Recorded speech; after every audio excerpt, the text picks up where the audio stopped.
શાસ્ત્રો લખવાવાળા કોઈ થઈ ગયા તો લખીને ગયા નથી.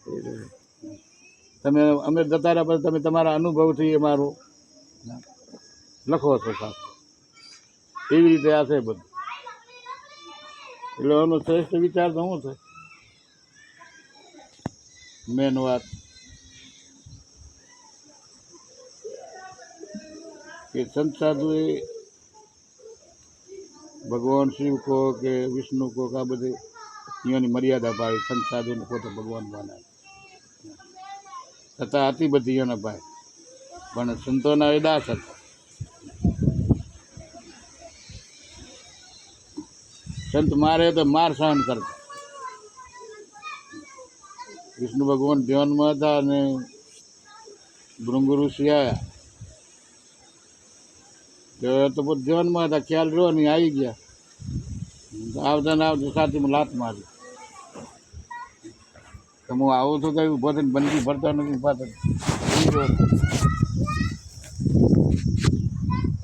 લાત મારી તો ભગવાન જાગી ગયા અને પગ પકડી લીધો અને પગને પંપાડવા માંડ્યા અને બચી કરવા માંડ્યા, ચુંબન કરવા. કે બાપુ અમે તો સંસારી છીએ, અમારા સંસારીઓના હાડકા તો કાંઠા હોય, તમે સાધુ તો તમારી કાયા કોમળ હોય છે, તમને વાગ્યું હશે. તો હવે હું શું કહેતો એટલે કીધું છે કે ક્ષમા બળન કોચા. જે મોટું હોય ને એ સહન કરી શકે, નાનાથી સહન ન થતા આવડો હોય તો હા. એટલે કીધું કે ક્ષમા બળન કો ચાહીએ, સહન તો મોટો કરી શકે. ક્ષમા બળન કો ચાહીએ, છોટે કો ઉત્પાત. ક્યાં વિષ્ણુ કા ઘટ ગયા જો ભૃગુ મુનિ મારી લાત. વિષ્ણુનું શું ઘટી ગયું કઈ?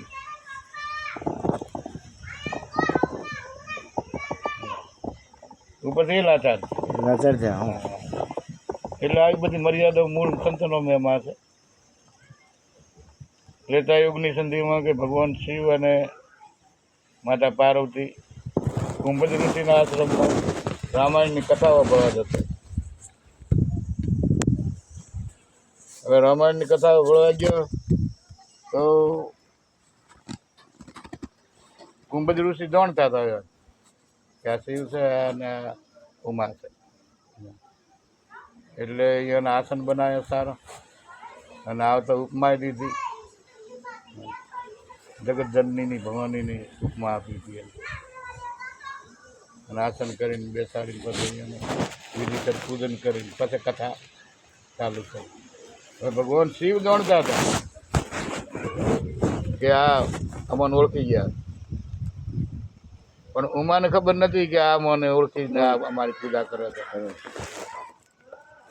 એને એમ થયું કે હવે આ ઊંઘ એટલે ઘડો, ઘડામાંથી ઉત્પન્ન થાય એની બુદ્ધિ કેટલી હોય અને આ કેવી કથા સંભળાવે છે. આ અમને નમસ્કાર કરે છે, અમને ઊંચા બેહાર્યો છે, અમારી પૂજા કરે છે. કથા કેવી કથા તો ભગવાન રામની હતી, રામાયણ હતી. કથાનો પ્રારંભ કર્યો, પણ તમે વ્યક્તિને તુચ્છ માનો ને તો એ હાચા શબ્દ કહેતો હતો તમને એવું લઈ ના થાય. અને વ્યક્તિને તમે મહાન માનતા હો તમારા દિલથી તો એ જૂઠું બોલે તો તમને એમ થાય કે ના સાચું. અને વ્યક્તિને તુચ્છ માને ત્યારે જ આપણને જ્ઞાન ઉદય થતું નથી. દેહ ભાવ નડે છે, જાતિ ભાતિ નડે છે. હવે કોઈ પણ સંત, કોઈ પણ ભગત ભજન બોલે કે સત્સંગ કરતો તો કોઈ એના બાપની પેઢી વાંચવા બેઠો નથી. એમાંનું તો કોઈ હોય નહીં.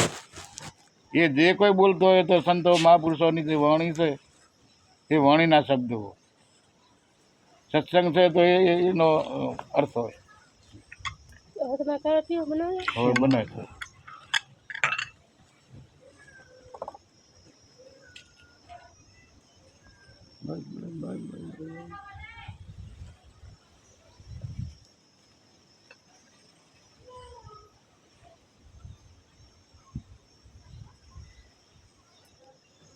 એટલે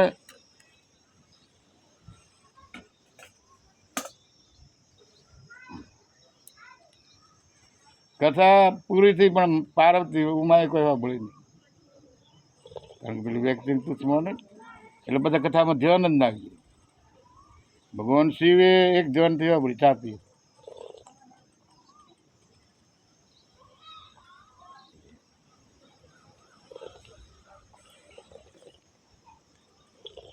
સંતને ખબર પડી ગઈ કે આને ધ્યાન ના હાલું કથામાં.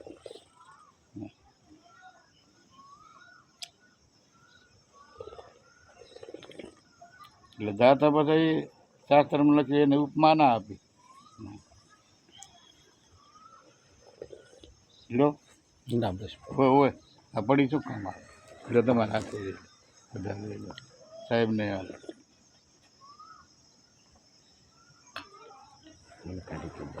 કાઠી હે નહીં પડે હવે.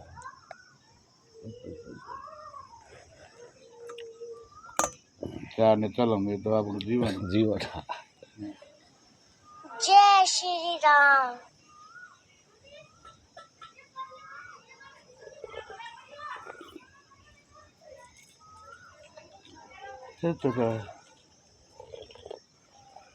તો શિવ પુરાણમાં એવું લખ્યું છે કે એ વખત ભગવાન રામનો અવતાર થઈ ચૂક્યો ત્રેતાયુગ. જી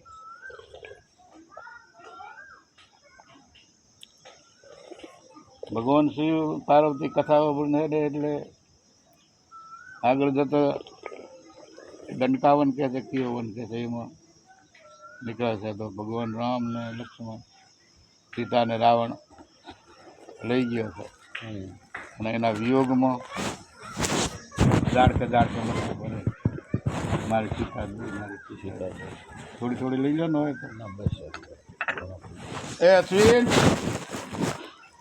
આ લઈ જાઓ. લઈ જાય એ છોકરો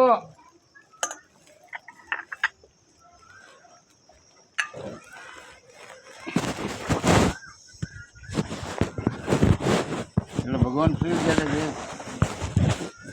આપણે જેની કથામાં ભણીને આવ્યા એ રામ કે જો